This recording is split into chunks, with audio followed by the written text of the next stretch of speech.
10 দিন শেষে ঢাকাই সিনেমার বক্স অফিসের রানী খ্যাত চিত্রনায়িকা সাদিকা পারভিন পপির শেষ সিনেমা ডাইরেক্ট অ্যাটাকের বক্স অফিসের কালেকশন হলো কত, সেটা নিয়ে আমাদের এখনকার আয়োজন। So let's go to the main topic.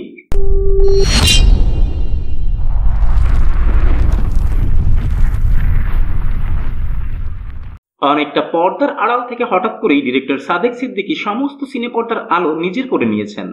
17ই October তার পরিচালিত ঢাকাই ফিল্মের দুই সুপারস্টার আমিন খান ও পপি অভিনীত ডাইরেক্ট অ্যাটাক মুক্তি পায়।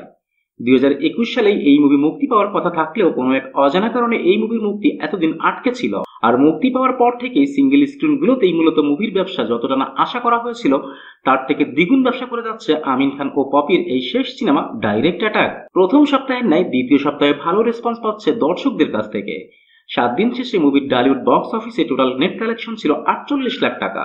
অন্যদিকে মুভির অষ্টম দিন ছিল শুক্রবার, আর এই দিন মুভি ভালোই কালেকশন তুলে আনে।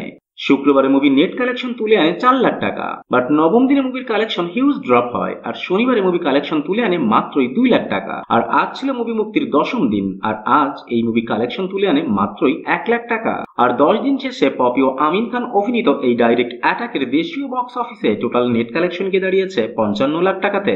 That's it for today. আবারও দেখা হবে নতুন কোনো ভিডিওতে নতুন কোনো মুভির বক্স অফিসের কালেকশনের রিপোর্ট নিয়ে। Till then tata and bye bye. আর হ্যাঁ, প্লিজ সাবস্ক্রাইব করতে ভুলবেন না কিন্তু।